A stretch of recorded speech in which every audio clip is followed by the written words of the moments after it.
পরিবর্তনের জন্য দরকার কিছু আমল, সমাজকে নামাজি বানানো, নিজের ব্যক্তি জীবন, পরিবার, সমাজ এগুলোর মধ্যে ইসলামের ছোঁয়া আনা। ইসলাম শুধু সংসদে প্রতিষ্ঠা করলে হবে না। এক ধরনের লোক এখন রাস্তায় রাস্তায় ঘুরে লিফলেট বিলি করে, ইসলামী দলের নামে রাজনীতি করে, তাদের নামের সাথে, তাদের দলের সাথে ইসলাম শব্দ পাওয়া যায়। হায় হায় হায়, লিফলেট বিলি করে আর সংসদে ইসলাম জিন্দা করার স্বপ্ন দেখে তার 3.5 হাত বডির মধ্যে ইসলাম নেই। পায়জামা টাকনুর নিচে, পায়জামাটা তুমি টাকনুর উপরে, তোমার প্যান্টটা উঠাইতে পারলা না। মওদুদি মার্কা দাড়ি রাখো মিয়া, ইংরেজদের মতো দাড়ি রাখো, তোমার দাড়িটাকে রসুলের দাড়ি বানাইতে পারলা না। সমাজের মধ্যে লিফলেট বিতরণ করে সমাজকে ইসলামী বানাইতে চাও, এটা ইসলামী বানানো না, এটা ইসলামের নামে ভাওতাবাজি। ইসলামকে নিয়ে ছিনিমিনি খেলা। কিসের আধুনিক ইসলাম? আধুনিকতা বিল্ডিং এর মধ্যে চলে, আধুনিকতা মার্কেটের মধ্যে চলে, ইসলামের মধ্যে কোনো আধুনিকতা নাই। 1450 বছর আগে রাসূল যে ইসলাম রেখে গেছেন, কিয়ামত পর্যন্ত ওই ইসলামই আধুনিক ইসলাম। কিসের ইসলামকে রং লাগাইতে চাও? কি ইসলাম শিখাইতে চাও উম্মতকে? মডার্ন ইসলাম? ইসলামের সাথে মডার্ন শব্দ যায় না। ইসলাম মদিনার পয়গম্বর 1450 বছর আগে যেমন রেখে গেছেন, ইসলাম আবু বকরের জামানায় যেমন ছিল, ইসলাম ওমরের জামানায় যেমন ছিল, উসমান আলীর জামানায় যেমন ছিল, 1450 বছর আগে যে কোরআন পয়গম্বর রেখে গেছেন, কোরআনের একটা অক্ষর বিকৃত হয় নাই, কোরআনের একটা আয়াত যখন পরিবর্তন হয় নাই, ইসলামের কোন বিধানের মধ্যেও মডার্নের নামে পরিবর্তন করা যাবে না। ভাওতাবাজির তো একটা সীমা আছে। আমি কোন দলকে টার্গেট করে বলতেছি না, আমার কথা যার গায়ে লাগে লাগুক। এটা যদি হিজবুত তাওহীদ হয়, হিজবুত তাওহীদ। এটা যদি হিজবুত তাহরীরের নামে হয়, হিজবুত তাহরীর। এটা যদি জামাতে ইসলাম হয়, জামাতে ইসলামী। এটা যদি হেফাজতে ইসলামও করে, ইসলামকে নতুন ভাবে বুঝাইতে চায়, হেফাজতে ইসলাম। এটা যদি খেলাফতে মজলিসের নামেও ভুল করে, খেলাফতে মজলিস। এটা যদি أما بعد فأعوذ بالله من الشيطان الرجيم بسم الله الرحمن الرحيم تعاونوا على البر والتقوى ولا تعاونوا على الإثم والعدوان وقال سبحانه وتعالى في آية أخرى لو أن أهل القرى آمنوا واتقوا لفتحنا عليهم بركات من السماء والأرض ولكن كذبوا فأخذناهم بما كانوا يكسبون وعن أبي هريرة رضي الله تعالى عنه قال قال رسول الله صلى الله عليه وسلم الدنيا ملعونة وملعون ما فيها إلا ذكر الله وما والاه أو عالما أو متعلما أو كما قال عليه الصلاة والسلام اللهم صل على محمد وعلى آل محمد كما صليت على إبراهيم وعلى آل إبراهيم إنك حميد مجيد اللهم بارك على محمد وعلى آل محمد كما باركت على إبراهيم وعلى آل إبراهيم إنك حميد مجيد সুবহানাকা লা ইলমা লানা ইল্লা মা 'আল্লামতানা ইন্নাকা আনতাল আলিমুল হাকীম।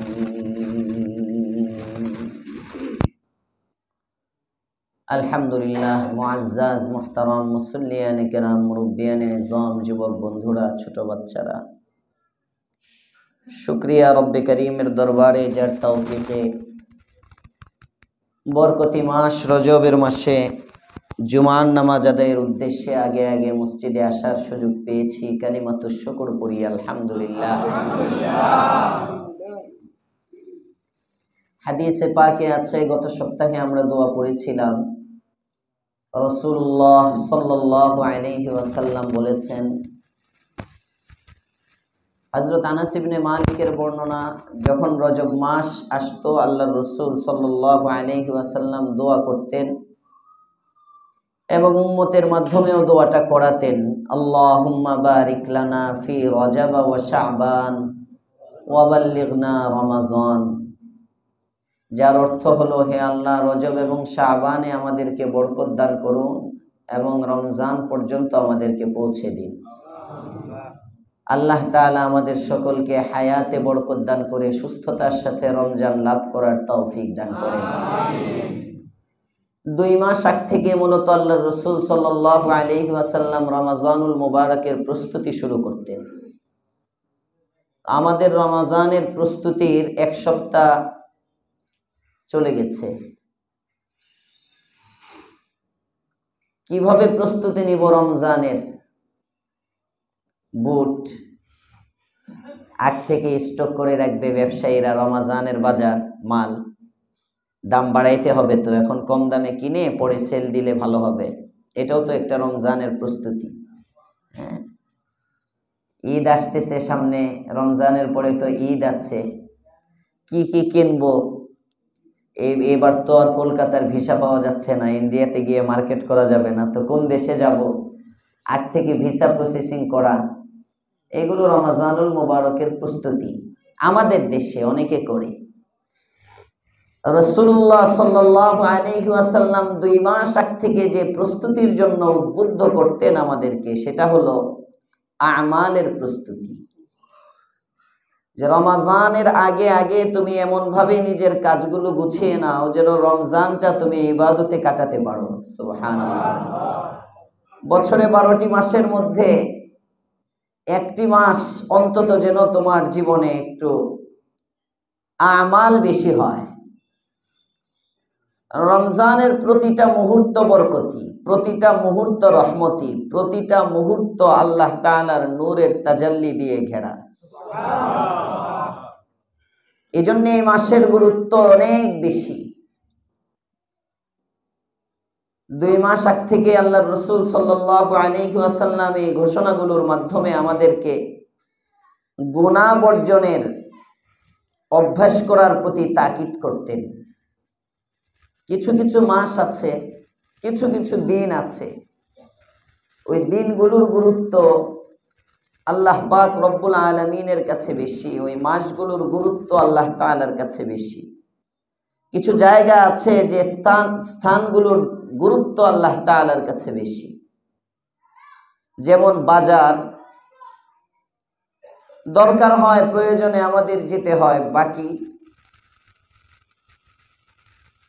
বিকাউল আরজ, জমিনের শাররু বিকাইল আরজি, জমিনের সবচেয়ে নিকৃষ্টতম ভূখণ্ড, জায়গা, ভূমি যদি কোনোটা থাকে সেটা হলো বাজার।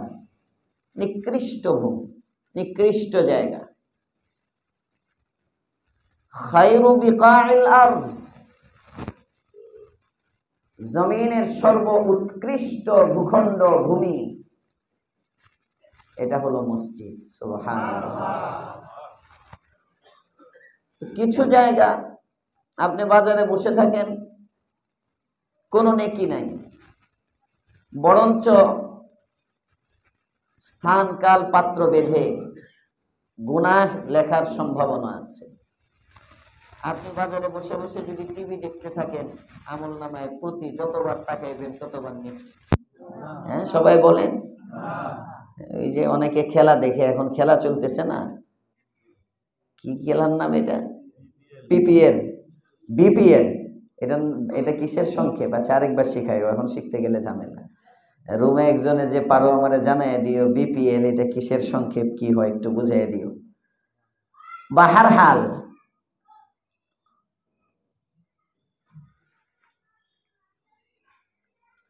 বাজার একটা নিকৃষ্টতম জায়গা।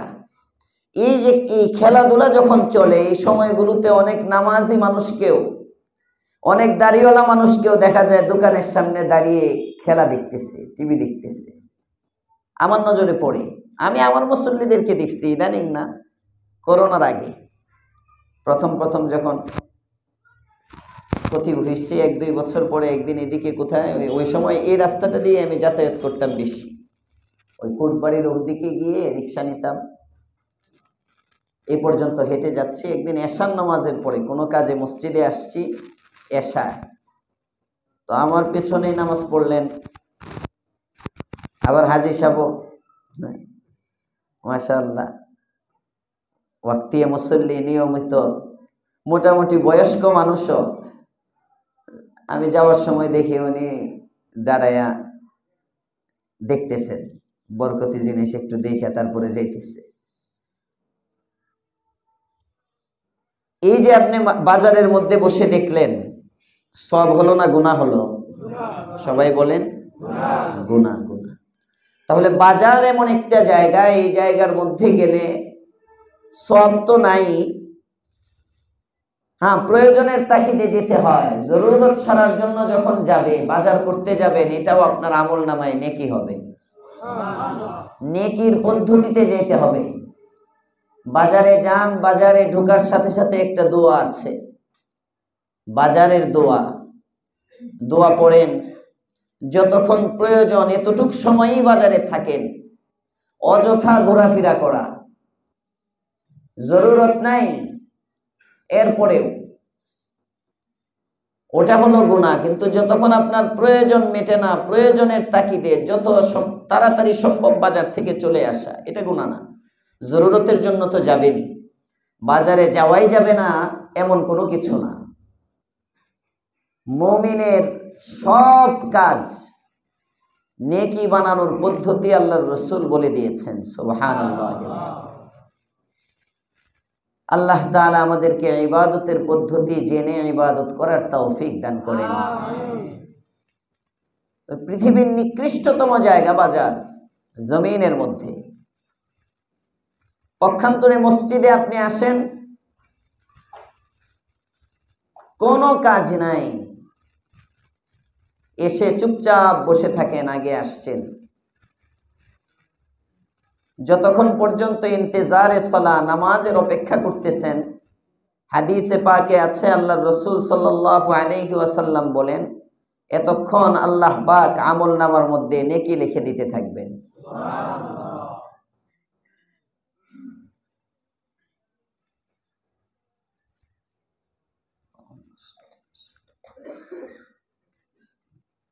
এতক্ষণ আমল নামায় নেকি। হাদিসে পাকে আছে, আল্লাহর রাসূল বলেন, মসজিদের মধ্যে যখন প্রবেশ করবে, মসজিদের কিছু হক আছে, তোর মধ্য থেকে একটা হলো তাহিয়াতুল মসজিদ, দুখুলুল মসজিদে, মসজিদে প্রবেশের সময় 2 রাকাত নামাজ পড়া, এটা সুন্নত।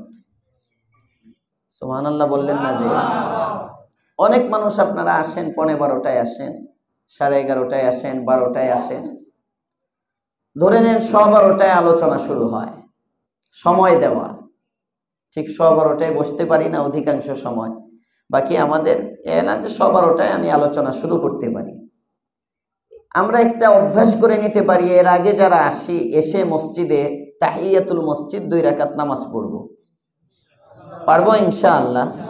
নিস্তালার মুসল্লিদের জন্য সহজ, সম্ভব 2 রাকাত নামাজ পড়া। আবার হুজুর বয়ান করতেছে, আপনি এসে এখানে নামাজে দাঁড়ায় গেলেন, এটা তরিকা না। অনেকে ইবাদতের পদ্ধতি জানে না, ইবাদতের তরিকা জানে না।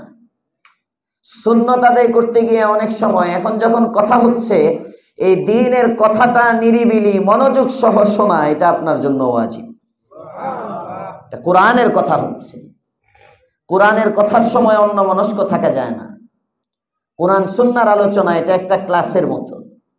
ডাক্তারের সামনে যেমন অন্যমনস্ক থাকা যায় না, উম্মতের উলামায়ে কেরাম ওনারা দ্বীনের চিকিৎসক। সবাই বললেন না যে সুবহানাল্লাহ? ওনারা দ্বীনের ত্রুটিগুলো, কোথায় আমার ত্রুটি আছে এগুলো ধরাইয়া দিবেন। তো উলামায়ে কেরামের সামনে বসা। কিছু মানুষ আছে সুন্নত তো পড়তে হয়, জুমার দিন জুমার আগে ক্বাবলাল জুমা 4 রাকাত সুন্নত আছে। কয় রাকাত? সবাই বলেন কয় রাকাত? 4 রাকাত সুন্নত আছে। অনেক আহলে হাদিস বন্ধুরা এগুলো খুঁজে পায় না। জুমার আগে 4 রাকাত সুন্নত আছে, জুমার পরে 4 রাকাত সুন্নত আছে। জুমার আগে 4 রাকাত সুন্নত, জুমার আগে যে নামাজ আছে এটা ইমাম বুখারী আলাইহির রহমা বুখারীর কিতাবুল জুমাতে জুমা অধ্যায়ে হাদিস এনেছেন, বাব এনেছেন, শিরোনাম দিয়েছেন। ওই শিরোনাম দ্বারা উনি প্রমাণ করেছেন যে জুমার আগে সুন্নত আছে। আহলে হাদিসরা খুঁজে পায় না। আল্লাহ এদের চোখের দৃষ্টি শক্তি বাড়ায়া দেখ। খালি বুখারী দেখলে পাবে না, আলেম দেখতে হবে, আলেমের কাছে যেতে হবে, উস্তাদ লাগবে। হেদায়েতের 2টি ধারা,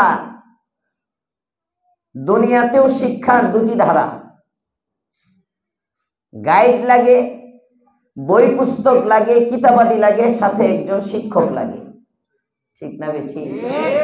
শুধু কিতাবাদি পড়ে শেখা যায় না, শিক্ষকের দরকার হয়। কোরআনে কারীম, সুন্নায়ে নববিয়্যাহ এগুলো হলো আমাদের জন্য গাইড।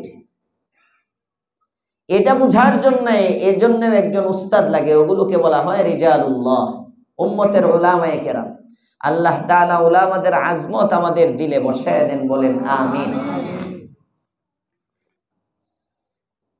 তো কিতাবুল্লাহ, রিজালুল্লাহ, ওনারা শিখতে যায় শুধু কিতাব থেকে, উস্তাদ মানে না। শুধু কিতাব থেকে যেহেতু শিখতে যায়, শুধু কিতাব থেকে যেহেতু শিখতে যায়, এজন্য অনেক সময় ভুল করে। হাদিস একটা পেয়ে সামনে পড়লে অনেক সময় লাফিয়ে ওঠে। এর গভীরতা কি? এই হাদিসের বিপরীতে আরো কোনো হাদিস আছে কিনা তালাশ করে না। হার আমলের ক্ষেত্রে আমাদের এখন এগুলো পরিলক্ষিত হয়। প্রত্যেকটা আমলের ক্ষেত্রে মন গড়া, হঠাৎ এক জায়গায় একটা আমল শুনলাম বা শুরু করে দিলাম, কথার কথা শুনলাম তাহিয়াতুল মসজিদ পড়তে হবে, বাস আসলাম, ইমাম সাহেব খুতবা দিচ্ছেন, খতিব সাহেব খুতবার সময় কেউ দাঁড়িয়ে গেল রাস্তায়, তাহিয়াতুল মসজিদ পড়ে নই। কিন্তু হাদিস যে আরেকটা আছে, আল্লাহর রাসূল বলছেন ইদা খরাজাল ইমাম ফালা সালাতা ওয়ালা কালাম। ইদা খরাজাল ইমাম, ইমাম যখন বের হয়, ইমাম যখন খুতবার জন্য দাঁড়ায়, ফালা সালাতা ওয়ালা কালাম, তখন কোন নামাজ চলে না, কোনো কথাও চলে না। সুবহানাল্লাহ, সব নামাজ নিষিদ্ধ। জুমার আগের 4 রাকাত সুন্নত, রাস্তায় অনেকে দেরি করে আসে, আর কিছু আহলে খবিস, আরে আহলে হাদিস নামদারি, এরা মাঝে মাঝে ইচ্ছা করে দেরি করে আসে, ইচ্ছা করে এরা দেরি করে আসে, এসে যখন খুতবা চলে, খুতবার সময় দাঁড়ায় মানুষকে মেসেজ দেওয়ার জন্য যে নামাজ আছে। এদের কাজই হলো উম্মতের মধ্যে বিরোধ সৃষ্টি করা। এদের কাজই হলো সমস্ত উম্মত এক গতিতে যাচ্ছে, আমি ভিন্ন একটা নতুনত্ব সৃষ্টি করে উম্মতকে দেখাবো আমিও কিছু জানি, আমিও কিছু বুঝি, উম্মতকে মাইল করা। মাদ্রাসার পাশের মসজিদে, ওখানে আমি তাফসির করি। গত সপ্তাহ বুধবারে, প্রতি বুধবার বাদ মাগরিব তাফসির হয়, ওখানে নতুন চালু হয়েছে। গত সপ্তাহ তাফসির করতে গেলাম, আজানের পরে দেখে একদম ইমামের পিছনে এসে একজন দাঁড়াইছে। উনি মাগরিবের আগে 2 রাকাত সুন্নত পড়তেছে, মাগরিবের আগে 2 রাকাত সুন্নত। তো ওখানে তো এখনো ওই জায়গার খতিব না, আমি তাও বলছি, ছাড়ি নাই। মানে বয়ানের পরে উনি ওই পিছনে ফরজ পড়ে, উনি সুন্নতে থাকা অবস্থায় ইমাম একামত শুরু হয়ে গেছে। মোস্তফা তো ছিল, সুন্নত শেষ করার আগেই একামত শুরু হয়েছে, যে কারণে তার নামাজের আগে ধরতে পারিনি। তো একামতের সময় তো কথা বলা যায় না, নামাজ পড়লাম, ফরজটা পড়ার সাথে সাথে উঠে গেছে আমার পাশ থেকে, একদম সাথে সাথে ফরজের পরে। তো পরে পিছনে যে যখন সুন্নত পড়ার পরে নফল পড়তেছিল বা সুন্নত পড়তেছিল, আমি মাইক নিয়ে বসে তখন খুতবা টুতবা মুখতাসার করে দরুদ শরীফ পড়ে খুতবা ছাড়াই তাড়াতাড়ি মানে এর শোনানোর জন্য অন্তত কিছু আওয়াজ যেন যায়। এই যে দাঁড়িয়ে গেল সামনে হাদিস কি বাইনা কুল্লি আযানাইনি সালাতুন, প্রত্যেক দুটি আজানের মাঝখানে 2 রাকাত নামাজ আছে। সুবহানাল্লাহ বলবেন না? 2 আজান দ্বারা কি উদ্দেশ্য? একটা আজান একটা ইকামা, 2 আজান। এর মধ্যে আল্লাহর রাসূল 2 রাকাত নামাজ পড়তেন, এটা হাদিস। এই হাদিস সামনে পেয়ে আমি নামাজ শুরু করে দিলাম, এই হাদিস সামনে পেয়ে আমি নামাজ শুরু করলাম। তো মাগরিবের আজান ইকামত, এখানেও তো 2টি আজান আছে। এই হাদিসটা যখন শুধু আমার সামনে থাকবে তখন মনে হবে মাগরিবের আগেও 2 রাকাত পড়তে হবে। কথা বলেন না কেন? এটা মনে হবে না? তো যখন এর পাশাপাশি আপনি আরেকটা হাদিসকে সামনে রাখবেন, ওই হাদিসে আল্লাহর রাসূল বলেন বাইনা কুল্লি আযানাইনি সালাতুন ইল্লাল মাগরিব, 2 আজানের মাঝখানে, আজান এবং ইকামতের মাঝখানে 2 রাকাত নামাজ আছে, তবে সেটা মাগরিবে নয়। সুবহানাল্লাহ বলবেন না? এখন আমলের মধ্যে ব্যালেন্স আনার জন্য, আমলটা শরীয়ত সম্মতভাবে করার জন্য আপনার দুটো হাদিসকে সামনে রাখতে হবে। আপনি যদি 5 ওয়াক্ত নামাজের আগে আজান এবং ইকামতের মাঝখানে 2 রাকাত করে নামাজ পড়েন, তাহলে আপনার এক হাদিসের উপর আমল হলো, আরেক হাদিস বাদ গেল। আর যখন আপনি 4 ওয়াক্তের মধ্যে আমলটা করবেন আর 1 ওয়াক্তের মধ্যে বাদ দিবেন, তখন আপনার শরীয়তের যে মেজাজ, রাসূল যা বুঝাতে চেয়েছেন, নবী যেভাবে আমল করতেন, ওই আমলের সাথে আপনার আমলটা মিলে গেল। এজন্য কি লাগবে? আলেম। আসতে বলেন, কি লাগবে? লাগবে কি? আলেম লাগবে। আলেমের সামনে এই সমস্ত হাদিসগুলো থাকে। আপনার সামনে তো শুধু সহিহ বুখারী থাকে, আপনার সামনে তো মুসলিমের কয়েকটা অধ্যায় থাকে। সহিহ বুখারীও তো পুরাটা আপনি দেখেন না, সহিহ বুখারীও তো পুরাটা আপনি খুঁজে পান না, পুরাটা আপনি দেখেন না। আল্লাহ তাআলা উলামায়ে কেরামের আজমত দিলে ধারণের তৌফিক দান করেন, বলেন আমিন। এজন্য আমি বলি, বর্তমান সময়ে ধর্মীয় যত সমস্যা, বর্তমান সময়ে ধর্মীয় যত সমস্যা, সমস্ত সমস্যার মূলে যে সমস্যা, সেটা হলো উম্মত পণ্ডিত হয়ে যাচ্ছে, আলেম মানে না। শিক্ষক দরকার নাই, এরা শিক্ষক ছাড়া শুধু গাইডলাইন দিয়ে দিন শিখতে চায়। প্রত্যেকে দিনের ক্ষেত্রে বিশাল পণ্ডিত। ডাক্তার হওয়া যায় না শিক্ষক ছাড়া, ইঞ্জিনিয়ার হওয়া যায় না শিক্ষক ছাড়া, দুনিয়ার কোনো কাজ করা যায় না শিক্ষকতা ছাড়া, শিক্ষক ছাড়া। সব শিখতে হয়। মুদির দোকানে কর্মচারী, সেও আগে শিখে তারপরে দোকান দেয়। কথা বলেন ঠিক না বেঠি? হঠাৎ করে একটা ব্যবসা দেওয়ার আগে ব্যবসা শিখে। ধর্মটা এত সস্তা হয়ে গেল। আবার যদি এ সম্পর্কে বলা হয়, তখন বলে হুজুরদেরকে ধর্মের টেন্ডার দিছে কি? হুজুররা কি ধর্মের টেন্ডার নিয়ে বসছে? তো আমি যদি এখন ব্যারিস্টারি করতে যাই, আমাকে তো আদালতে ঢুকতে দেওয়া হবে না, সার্টিফিকেট নেই। তোমাদেরকে ব্যারিস্টারি টেন্ডার দিছে কি? হসপিটালের মধ্যে যদি আমি এখন একটা চেম্বার করতে যাই, আমাকে তো বসতে দিবে না।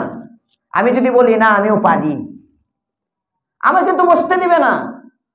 তো যদি বলি তোমাকে হসপিটালের টেন্ডার তোমাকে কে দিল, ওখানে যেমন বলবে যে না, এটা টেন্ডারের বিষয় নয়, এটা জানার বিষয়, এটা বুঝার বিষয়, এটা জানতে হয়, উনি এই লাইনে পারদর্শী। এটা কেন উম্মত বুঝতেছেন না যে উম্মতের উলামায়ে কেরাম এই লাইনে পারদর্শী? হার লাইনে শিক্ষক দরকার হয়। একটা জিনিস যদি বুঝি, আমার সমস্ত সমস্যার সমাধান হয়ে যায়। মিছিল লাগে না, মিটিং লাগে না, অবরোধ লাগে না। আজকে আমরা সন্ত্রাসের কাছে দিন শিখতে যাই। আজকে আমরা খুনিকেও দিনের উসওয়ার নমুনা মনে করি। আজকে চোরেরাও ধর্মীয় গুরু হয়ে যায়। যাদের জীবনের মধ্যে গুনাহ, পাপ, পঙ্কিলতা ছোঁয়ায় ভরা, এরাও আজকে উম্মতের মডেল হয়ে যায়। তাদেরও অনুসারী পাওয়া যায়, হ্যাঁ পাওয়া তো যাবেই। আবার গর্বের সাথে বলে আমাদের 2 লক্ষ সাল লাগানো সাথী আছে আমাদের। আরে 2 লক্ষ না, তোমার 20 লক্ষ থাকলেই কি, শয়তানের অনুসারী তো এখনো পৃথিবীতে বেশি। আসতে বলেন কেন?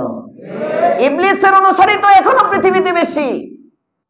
যদি সাদিয়ানিরা দাবি করে আমাদের অনুসারী বেশি, হোক বেশি, যোগযুক্ত বাতিলের অনুসারী বেশি, এখনো বেশি। গোটা পৃথিবীর মধ্যে কত 100 কোটি মানুষ, এর মধ্যে মুসলমানের সংখ্যা সবচেয়ে বেশি। বাতিল তো সবসময় বেশি, বাতিল তো বেশি হবে। বেশি হওয়াটা তো দলিল না, দলিল তো কোরআন এবং সুন্নাহর সাথে তুমি আছো কিনা। আল্লাহ তাআলা আমাদেরকে কোরআন সুন্নাহর সাথে থাকার তৌফিক দেন, বলেন আমিন। এজন্য আল্লাহ রাসূল সাল্লাল্লাহু আলাইহি ওয়াসাল্লাম 1450 বছর আগে বলে গেছেন। হযরতে আবু হুরায়রার বর্ণনা, আদ-দুনিয়া মালউনা ওয়া মালউনুন মা ফিহা ওয়া মা ওয়ালাহ। গোটা পৃথিবী, গোটা দুনিয়া এটা অভিশপ্ত। আদ-দুনিয়া মালউনা, পৃথিবী পুরোটা অভিশপ্ত, পুরা পৃথিবী অভিশপ্ত। পৃথিবীর মধ্যে যা আছে সব অভিশপ্ত। মালউনা এটার অর্থ কি? মুহাদ্দিসিন একরাম অর্থ করে নাই মাতরুদা, এটা বর্জনযোগ্য, এটা রাখার মতো কোনো কিছু না, এটা অর্জনযোগ্য নয়, এটা জমাবার বস্তু নয়, এখানে মূল্যায়ন করার মতো কিছু নাই। গোটা পৃথিবী পরিত্যাজ্য, এটা বাদ দেওয়ার মতো। গোটা পৃথিবী এবং পৃথিবীতে যা আছে, আমার বাড়ি আছে, এটা পরিত্যাজ্য। আমি ছাড়তে না চাইলেও এক সময় আমাকে ছাড়াবে, সে আমাকে ছাড়বে। কথা বলেন না কেন? আমার গাড়ি আমি ছাড়তে না চাইলেও সে আমাকে ছেড়ে চলে যাবে। আমার জমিন ভূমি আমি ছাড়তে না চাইলে এক সময় সে আমাকে ছেড়ে দিবে, আমাকে পরিবর্তনের আওয়াজ উঠাবে যে তুমি অনেক দিন ভোগ করেছো, এখন তোমাকে চাই না, তোমার ছেলেকে চাই। কিছুদিন পরে আবার আওয়াজ উঠাবে, তুমিও তো অনেক দিন ছিলা, তোমাকে চাই না, এবার তোমার ছেলেকে চাই। এটা দুনিয়ার স্বভাব। আদ-দুনিয়া মালউনা ওয়া মালউনুন মা ফিহা ওয়া মা ওয়ালাহ। দুনিয়ার সাথে সম্পৃক্ত যা কিছু আছে সব পরিত্যাজ্য,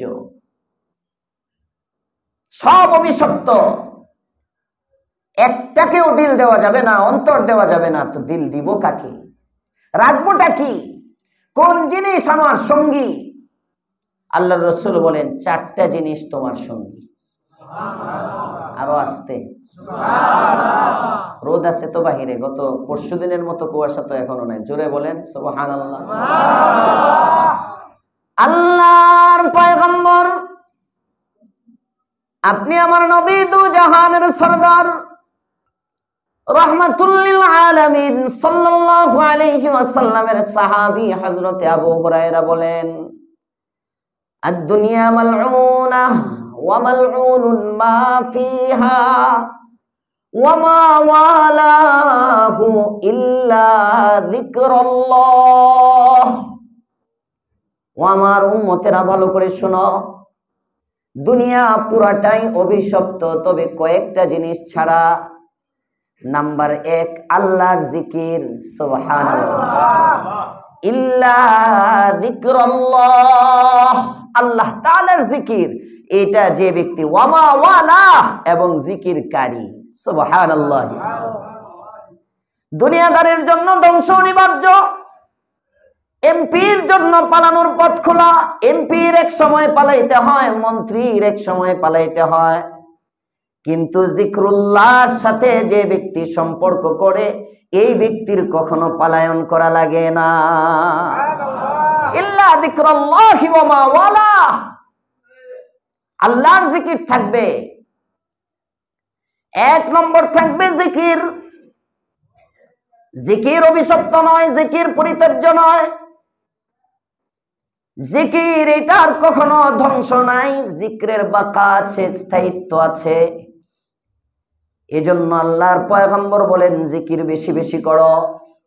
আল্লাহ পাক রব্বুল আলামিন বলেন, ইয়া আইয়ুহাল্লাযীনা আমানু উযকুরুল্লাহা যিকরান কাসীরা। হে ইমানদারগণ, বেশি বেশি জিকির করো, জিকির বেশি করো। কারণ যত বেশি জিকির করবে এই জিকিরগুলো তোমার আমলনামায় থাকবে। কয় জিনিস থাকবে? 4 জিনিস। জিকির থাকবে, জিকিরকারী থাকবে। সুবহানাল্লাহ। জিকির যে ব্যক্তি করবে সে মরলেও অমর। সুবহানাল্লাহ বলবেন? সে মরলেও অমর। যে ব্যক্তি জিকির করবে, জিকিরকে যে সঙ্গী বানাবে। আর দুনিয়ার স্লোগান যে দিবে, দুনিয়ার স্লোগান, দুনিয়াবি স্লোগান, জয় বাংলার স্লোগান, এ বাচ্চাও মরে যায়। কথা বলেন না কেন? ওই কোন বেওকুফ নির্বোধ দেখতে বেরোইছে এখন বিএনপির ওই কুমিল্লার দিকে না কোন জায়গায়, এটা বলছে গত সপ্তাহ আগে, ওই জিয়ার নাম বেশি বেশি নিলে জান্নাত ওয়াজিব। আরো আসতে কর না হুজুবিল্লাহ। আমি পরে এক বয়ানের মধ্যে বলছিলাম যে মানে ছোটখাটো কোনো নেতা, জাতি কোনো নেতা হইলে এখনই এই ভুল করতো না, কারণ মায়ের এখনো ভুলে নাই তো। হ্যাঁ, এখনো তো মাঝে মাঝে, গতকালকে আমি গেলাম হসপিটালে, ওখানে হঠাৎ নজর পড়ছে এমনিতে সামনে হসপিটালের এখানে তো বিভিন্ন জায়গায় ক্রিসেন্টে ছিলাম, আমি হাঁটতেছি, হঠাৎ নজর পড়ছে দেখি শেখ হাসিনা ওই হেলিকপ্টারে উঠতেছে। হ্যাঁ, হঠাৎ নজর পড়ে গেছে দেখি। তো এখনো এটার স্মৃতিগুলো মিটায় নাই। প্রায় মিডিয়া প্রচার করে যে উনি ভাগতেছেন, এখনই যদি বলে, হ্যাঁ, তো তার মানে শিক্ষা নেয় না ইতিহাস থেকে। মায়ের এদের কপালেও আছে। আল্লাহ তাআলা বুঝার তৌফিক দেখ, বলেন আমিন। নাম নিলে যত নাম আছে একমাত্র নাম থাকবে কারটা? আল্লাহ। আরো আসতে বলেন আল্লাহ। এছাড়া যত স্লোগান, যত নাম, আল্লাহর নাম ছাড়া সব মাটি, সব মাটি। একমাত্র থাকবে যিকরুল্লাহ ওয়া মা ওয়ালা। আল্লাহর জিকির যে ব্যক্তি করবে এবং আল্লাহর নাম, যে আল্লাহর নামটা, এই দুইটা যত বেশি উচ্চারণ করবে তত বেশি দামি হবে। সুবহানাল্লাহ। 1 নম্বর যিকরুল্লাহ, আল্লাহ তাআলার জিকির। নাম্বার 2 ওয়া মা ওয়ালা, জিকিরকারী। আল্লাহর পয়গম্বর বলেন 3 নম্বর, যে ব্যক্তি, যে বস্তু এটার কোনো ধ্বংস নাই, ওই ব্যক্তি বা বস্তুর নাম হলো আলিমান। সুবহানাল্লাহ। আলেম, 3 নম্বর হলো আলেম। 4 নম্বর রাসূল বলেন মুতাআল্লিমান, মাদ্রাসার ছাত্র। সুবহানাল্লাহ। আপনাদের কোনো ফজিলত নাই, রাগ করলে লাভ নাই। ফজিলত সব আমাদের। আল্লাহর পয়গম্বর বলেন ইল্লা যিকরুল্লাহ। এই হাদিস এটা সহিহ। অনেক ফজিলতের হাদিসের মধ্যে আহলে হাদিসরা তালাশ করে এই হাদিসকে, আহলে হাদিসদের যে নেতা, যাদেরকে তারা ফলো করে, নাসিরউদ্দিন জালবানি, আরে আলবানি, এই নাসিরউদ্দিন আলবানি, উনি এই হাদিসকে হাসান বলছেন। এবং সহিহুল জামিউর মধ্যে এই হাদিস আছে, সুনানে তিরমিজিতে তো আছে, সিয়াসিত্তার মধ্যে তো আছে। আল্লাহর রাসূল সাল্লাল্লাহু আলাইহি ওয়াসাল্লাম বলেন কয়টা জিনিস থাকবে? এই 4 জিনিস ছাড়া বাকি সব মালউন, অভিশপ্ত। এই সব বাদ। এই 4 জিনিস, ইল্লা যিকরুল্লাহ। 1 নম্বর হলো আল্লাহ তাআলার জিকির। নাম্বার 2 ওয়া মা ওয়ালা, জিকিরকারী বান্দা। 3 নম্বর আলেম। 4 নম্বর মুতাআল্লিম। সুবহানাল্লাহ বলে। আমাদের কি করতে হবে? আমাদের এই 4 দলের কোন এক দলে ঢুকে যেতে হবে, তাহলে আমরাও সফল। সুবহানাল্লাহ। প্রত্যেকের এই 4 দলের কোন এক দলে ঢুকতেই হবে। নামাজি যদি আপনি হয়ে যান, আপনি ডাক্তার, ইঞ্জিনিয়ার, দুনিয়াবি শিক্ষায় শিক্ষিত, অথবা একদম মূর্খ, কৃষি কাজ করেন, আপনি হুজুর আমার সব না, আপনি যদি 5 ওয়াক্ত নামাজ পড়েন, নামাজ হলো সবচেয়ে বড় জিকির। সুবহানাল্লাহ। তাহলে নামাজি ব্যক্তির ধ্বংস নাই। সুবহানাল্লাহ বলবেন। নামাজি ব্যক্তির দামি যিকরুল্লাহ, আল্লাহর জিকির। শুধু তাসবিহ টানার নাম জিকির না, আমি তসবিহ বললাম, সকাল সন্ধ্যা তসবিহ বললাম, ফজরের নামাজ বাদ দিলাম। আমি নামাজ বাদ দিয়ে কিসের জিকির? নামাজ হলো সবচেয়ে বড় জিকির। বলেন সবচেয়ে বড় জিকিরের নাম কি? নামাজ সবচেয়ে বড় জিকির। নামাজের উপরে কোনো জিকির নাই। এজন্য আল্লাহর রাসূল সাল্লাল্লাহু আলাইহি ওয়াসাল্লাম ইন্তেকালের সময় পা ছেঁচড়ে যখন যান, তখনও আল্লাহর রাসূল নামাজের জামাত ছাড়েন নাই। তখনও জামাত ছাড়েন নাই। আর আমরা তো চলতে ফিরতে কোনো কাম ছাড়া চার দোকানে আড্ডা মেরে আমরা নামাজ কাজা করি। কথা বলেন ঠিক না? নামাজের সময় চার দোকান খোলা, নামাজের সময় মসজিদের আশপাশে বিড়ি টানি। মুসলমানের বাচ্চা তো আজানের পরে মসজিদমুখী হবে। উম্মত মসজিদে বেশি না মসজিদের বাহিরে বেশি? এজন্য উম্মত ধ্বংস। কেউ আমাদেরকে বাঁচাইতে পারতেছে না। ধ্বংসের দিকে আমরা যাচ্ছি, একের পর এক অধপতনের দিকে আমরা যাচ্ছি। সুখ আর কখনো পাচ্ছি না, আমার মনে হয় না পাবো কখনো। যত সামনে যাবেন আফসোস লীগের সদস্য হইবেন, মনে হইব আগিলা কত ভালো আসছিলা। যদি আমাদের পরিবর্তন না হয়, আপনাকে কেউ নাম দেবে আফসোস লীগ। এখন এই কথা বললেও তো সমস্যা, আগেরটাই ভালো ছিল। তখন নাম দেয় কি? আফসোস লীগ। এটা নাকি একটা লীগ হয়েছে, কোনো কিছু বললেই লীগ, বিপক্ষে গেলেই লীগ। বাকি আমি আপনি যতক্ষণ পর্যন্ত পরিবর্তন না হব, সুখ আসবে না। এটা নিশ্চিত। পরিবর্তনের জন্য দরকার কিছু আমল। সমাজকে নামাজি বানানো, নিজের ব্যক্তি জীবন, পরিবার, সমাজ, এগুলোর মধ্যে ইসলামের ছোঁয়া আনা। ইসলাম শুধু সংসদে প্রতিষ্ঠা করলে হবে না। এক ধরনের লোক এখন রাস্তায় রাস্তায় ঘুরে লিফলেট বিলি করে, ইসলামী দলের নামে রাজনীতি করে। তাদের নামের সাথে, তাদের দলের সাথে ইসলাম শব্দ পাওয়া যায়। হায় হায় হায়, লিফলেট বিলি করে আর সংসদে ইসলাম জিন্দা করার স্বপ্ন দেখে তার 3.5 হাত বডির মধ্যে ইসলাম নেই। পায়জামা টাকনুর নিচে, পায়জামাটা তুমি টাকনুর উপরে, তোমার প্যান্টটা উঠাইতে বললা না। মওদুদি মার্কা দাড়ি রাখো মিয়া, ইংরেজদের মতো দাড়ি রাখো। তোমার দাড়িটাকে রাসূলের দাড়ি বানাইতে বললা না। সমাজের মধ্যে লিফলেট বিতরণ করে সমাজকে ইসলামী বানাইতে চাও। এটা ইসলামী বানানো না, এটা ইসলামের নামে ভাওতাবাজি। ইসলামকে নিয়ে ছিনিমিনি খেলা। কিসের আধুনিক ইসলাম?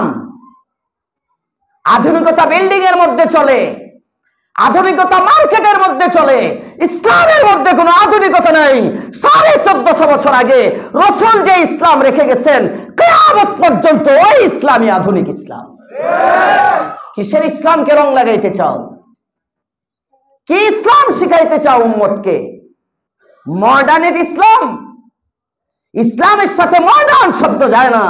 ইসলাম মদিনার পয়গম্বর 1450 বছর আগে যেমন রেখে গেছেন, ইসলাম আবু বকরের জামানায় যেমন ছিল, ইসলাম ওমরের জামানায় যেমন ছিল, উসমান আলীর জামানায় যেমন ছিল, 1450 বছর আগে যে কোরআন পয়গম্বর রেখে গেছেন, কোরআনের একটা অক্ষর বিকৃত হয় নাই, কোরআনের একটা আয়াত যখন পরিবর্তন হয় নাই, ইসলামের কোন বিধানের মধ্যেও মডার্নের নামে পরিবর্তন করা যাবে না। ভাওতাবাজির তো একটা সীমা আছে। আমি কোনো দলকে টার্গেট করে বলতেছি না, আমার কথা যার গায়ে লাগে লাগুক। এটা যদি হিজবুত তাওহীদ হয়, হিজবুত তাওহীদ। এটা যদি হিজবুত তাহরীরের নামে হয়, হিজবুত তাহরীর। এটা যদি জামাতে ইসলাম হয়, জামাতে ইসলামী। এটা যদি হেফাজতে ইসলামও করে, ইসলামকে নতুন ভাবে বুঝাইতে চায়, হেফাজতে ইসলাম। এটা যদি খেলাফতে মজলিসের নামেও ভুল করে, খেলাফতে মজলিস। এটা যদি দাওয়াতে তাবলীগও ভুল করে, তাবলীগ ভুল, তাবলীগ ছাড়া যাবে। 1450 বছর আগের ইসলাম ছাড়া যাবে না। ব্যক্তি পূজা, হিন্দুরা দেবদেবীর পূজা করে, আর মুসলমানের বাচ্চা এখন ব্যক্তি পূজায় নামছে। আমার যে আইডল, আমার সামনে একজনকে দাঁড়া করা দেই, উনি আমার আমির, উনি যা বলবে তাই হবে। কে বলছে তোমার আমির যা বলবে তাই হবে? কোথায় পাইছো? যুব সংঘের আমির আল্লামা মামুনুল হক যা বলবে এটা দলিল হয়ে যাবে। যুবকদের আইডল শেখ আহমদুল্লাহ যা বলবে তা দলিল হয়ে যাবে। জামাত ইসলামের আমির মুরব্বী শফিকুর রহমান সাহেব যা বলবে তাই দলিল হয়ে যাবে। হিজবুত তাওহীদের আমির পান্না যা বলবে তাই দলিল হয়ে যাবে। ইসলামী খেলনার পাত্র না। ইসলামে কোনো ব্যক্তিমত চলে না। চরমনার পিসাব কয় হুজুর তারে আর বাকি রাখছেন কে? এত বড় আমির তারে নজরে পড়ে না? চরমনার পিসাব বিশাল কোটি কোটি মুরিদ আছে, উনিও যদি কোনো কিছু বলে কোরআন সুন্নাহর বাহিরে যায় দলিল হবে? জোরে বলেন দলিল হবে? মুহিউস সুন্নাহ আল্লামা মাহমুদুল হাসান কওমি মাদ্রাসার বোর্ডের চেয়ারম্যান, উনিও যদি কোরআন সুন্নাহর বিপরীত কিছু বলে দলিল না। দারুল উলুম দেওবন্দ কোরআন সুন্নাহর বিরুদ্ধে যদি কিছু বলে দলিল না। নিজামউদ্দিন মার্কাজ কোরআন সুন্নাহর বিরুদ্ধে যদি কিছু বলে দলিল না। মক্কা মদিনার ইমাম দলিল না। বাইতুল আকসার ইমাম দলিল না। দলিল কোরআন এবং সুন্নাহ। দলিল কোরআন এবং সুন্নাহ। কোরআন দলিল, সুন্নাহ দলিল। এছাড়া যত আওয়াজ সমাজে, সব আওয়াজের পিছনে কোনো স্বার্থ আছে। সব আওয়াজের পিছনে কোনো স্বার্থ আছে। আল্লাহ আমাদের এরকম স্বার্থবাদ ধর্ম ব্যবসায়ীদের খপ্পর থেকে হেফাজত করেন বলেন। এই জন্য ইসলামকে আঁকড়ে ধরেন। ইসলাম জানেন, ইসলাম বুঝেন। জানবেন কিভাবে, মানবেন কিভাবে? প্রতি এলাকায় এলাকায় হাক্কানি উলামাদের তত্ত্বাবধানে প্রত্যেক এলাকা ভিত্তিক এক একটা দুর্গ করেন। ওই দুর্গর নাম হলো মাদারিসে কওমিয়া। আসতে বললেন কেন? ঠিক হুজুরবান মাদ্রাসা আজি ঘোষণা করে। আরে না, আমি ঘোষণা করবো কেমনে? কমিটি আছে না? দুর্গ, দিন হেফাজতের দুর্গ। ইন্না নাহনু নাযালনা যিকরা ওয়া ইন্না লাহু লাহাফিজুন। আমরা যদি সফল হতে চাই আমাদের এই 4 শ্রেণীর কোনো এক শ্রেণীতে ঢুকতে হবে। যিকরুল্লাহ, আল্লাহর জিকির করতে হবে। ওয়ামা ওয়ালা, জিকিরকারীর তালিকায় নাম দিতে হবে। সবচেয়ে বড় জিকিরের নাম নামাজ। সবচেয়ে বড় জিকিরের নাম নামাজ। মনে থাকবে ইনশাআল্লাহ? নামাজ পড়বো ইনশাআল্লাহ। কয় ওয়াক্ত? এই বুঝে শুন কোন সত্য করে বলেন। হ্যাঁ, 4 ওয়াক্ত বললে বলেন 4 ওয়াক্ত। যে 3 ওয়াক্ত পারবেন বলেন 3 ওয়াক্ত। এটা তো ওয়াদা হইতেছে। মুনাফিক ওয়াদা খেলাফ করে। আপনি যে বললেন আপনি 5 ওয়াক্ত পড়লে 5 ওয়াক্ত বলেন, আর নাহলে 4 ওয়াক্ত কোন। যদি 2 ওয়াক্ত পারেন কোন হুজুর আমি 2 ওয়াক্ত পড়বো। 1 ওয়াক্ত বললে 1 ওয়াক্ত। এই 5 ওয়াক্তর স্লোগান দিয়ে ফজরের সময় বাসায় ঘুমাইবেন, নামাজ পড়বেন না। এটা তো আরেক মুনাফিকি। আপনি আপনার আখিরাত বুঝেন না কেন বাবা? আপনি বুঝেন না কেন? আপনি দুনিয়ার সব লাভ বুঝেন, আপনি বুঝেন না আল্লাহর পয়গম্বর বলছেন যে ফজর পড়ে না এর সারাটা দিনের বরকত নষ্ট হয়ে যায়। ফজর পড়ে দেখেন না শরীরে কি উদ্যমতা আসে। ফজর পড়ে অফিসে বের হন, দেখেন শরীর কি চাঙ্গা ভাব থাকে। আর ফজর না পড়লে, ফজর পড়বেন না সারাদিন মেজাজ খিটখিটে। সারাদিন বউয়ের সাথে ভালো ব্যবহার করে না, শয়তান গিয়ে ডাক দে, সন্তান গিয়ে ডাক দে, বাবা আই ক্যাটকেট করস কে, মেজাজই খেটে। সন্তানের ডাকও ভালো লাগে না, স্ত্রীর ডাক ভালো লাগে না, ভালো কথাও শুনতে পারে না, বাজারের কথা খালি কেউ কেউ করে সারা দিন। আর কাজের মধ্যে অফিসে গিয়ে শরীর মেসমেস করতেছে, ভালো লাগে না, সিগনেচার করতে মন চায় না কতক্ষণ, আর কফি টফি কত কিছু খায় শরীরের উদ্যমতা আনার জন্য। উদ্যমতা তো আসবে না, কফির মধ্যে নাই তো, উদ্যমতা আছে 2টা সেজদার মধ্যে। শরীরের শক্তি তো 2টা সেজদার মধ্যে। এজন্য নামাজ পড়বো সবাই ইনশাআল্লাহ। রজব শাবান প্র্যাকটিস করি, আমরা নামাজি হয়ে রমজানে ঢুকবো। 5 ওয়াক্ত নামাজে পাবন্দি হয়ে রমজানে ঢুকবো তো ইনশাআল্লাহ। আল্লাহ তৌফিক দান করেন, বলেন আমিন। কয় জিনিস? সবাই বলেন কয় জিনিস?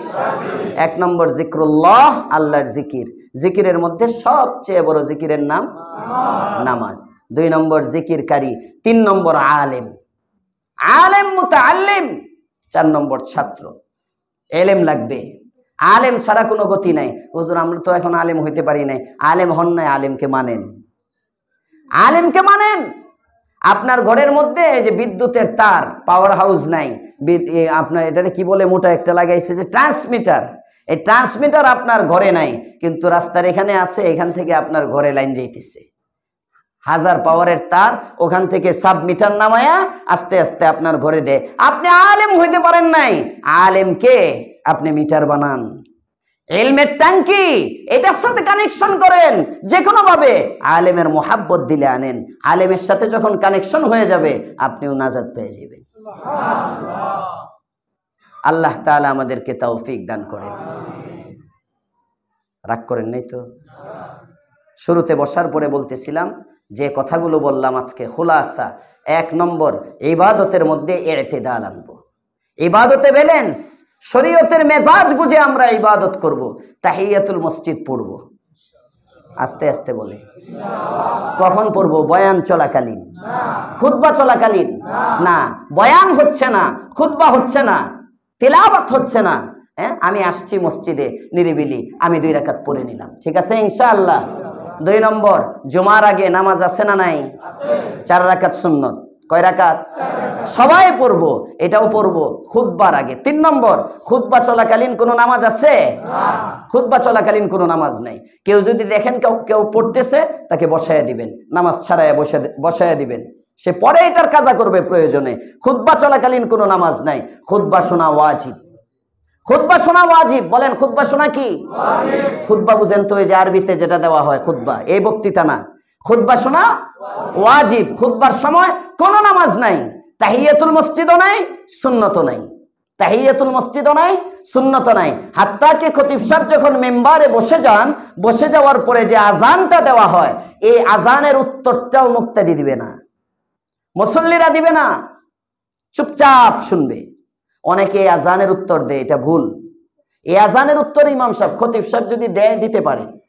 খতিব সাহেব যদি দেয়, ওনার জন্য ছাড় আছে। উনি ইচ্ছা করলে খুতবার মাঝখানে আরেকজনের কথাও বলতে পারে, ধমকও দিতে পারে মোবাইল চাইলে। খতিবের জন্য কিছু ছাড় আছে। তো আপনি মুসল্লি যারা সামে, তাদের জন্য করণীয় কি? খুতবা যখন হবে কেবলামুখী হয়ে বসা চুপচাপ খুতবা শুনবে, কারণ এই খুতবাটা 2 রাকাত নামাজের স্থলাভিষিক্ত। জোহরের নামাজ আমরা 4 রাকাত করে পড়ি, কিন্তু জুমার নামাজ 2 রাকাত পড়ি। আর 2 রাকাত কি? আর 2 রাকাতে যে খুতবা যে দেওয়া হয় 2টা, এই 2 খুতবা 2 রাকাত। এই জন্য খুতবার গুরুত্ব আছে। খুতবার সময় অন্য কোনো দুনিয়াবি কাজ চলে না। আমাদের এই যে দান বাক্সগুলো কালেকশন পর্যন্ত আমরা অপেক্ষা করি কেন?